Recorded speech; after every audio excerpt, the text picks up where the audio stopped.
Well, I grew up on the river and one of our staples was trout, but I'd never had fish prepared this way until one of my trips to Rome, and I fell in love with salt encrusted fish. So in my mixer, I'm going to put in 4 large egg whites. I love this because it gives a moisture and a flavor to the fish like no other.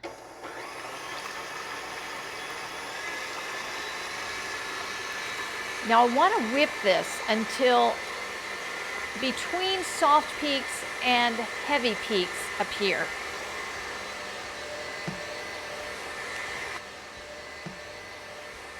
I don't want my egg whites too stiff because then they just get hard, but they don't add the flavor. They separate from the fish.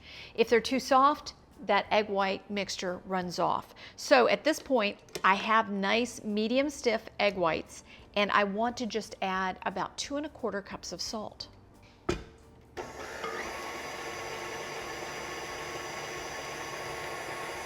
Okay, pretty quick and easy. Now let's get that fish. Now I'm just going to run a spatula around the edges of that egg white. Make sure that all of that salt is incorporated. Just don't beat up your egg whites so that you lose that fluff. Now I want to get my fish ready. So I have a nice rainbow trout here, and it's been cleaned well, and I want to take 2 strips of lemon peel and just lay right inside, just like that. And then I want to take some fresh thyme and just stuff it. So let's just take a cookie sheet lined with parchment paper, and I want to put a nice bed of this all the way down the sheet, the length of the fish. Make sure you take into account the tail. I love trout. It's a nice, sweet, light fish. And of course it's local, so it just goes really well with lots of opportunities for wine in the Shenandoah Valley and the Monticello AVA. Now make sure you have about 3/4 of an inch to an inch thick, and then let's lay that fish right on top.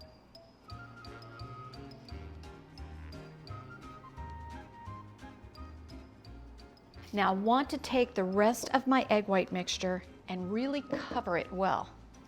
So starting at the head, let's just get that encrusted and encased in this beautiful egg white mixture.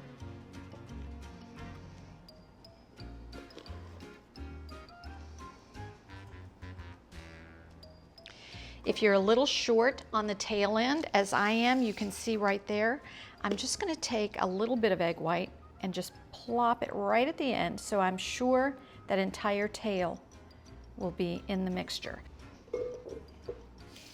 Now let's work with our hands here to just make sure we have a nice casing all the way around our fish. And really get in there around that belly region where you just put in the herbs and the lemon. All right, now let's pop this baby in the oven, 400 degrees for about 35 to 40 minutes. So look at this, isn't it gorgeous? So now what I want to do is just break that salt. I'm just going to kind of go around the edge like this and just break it. I don't want to hit my fish, but I kind of know where the fish begins and ends. And then what we want to do is just lift that off. It's a crust, so you should be able to get right into it, just like this. And it just lifts up. And that fish looks amazing. Now brush off all of the salt from right around the fish, if you can. It's nice and moist. And what I want to do now is actually remove that skin from the top of the fish. So I'm going to take some scissors and just cut a little line from the belly portion to the back. And then I just want to take my fork and lift that skin a little bit. Just kind of lift up.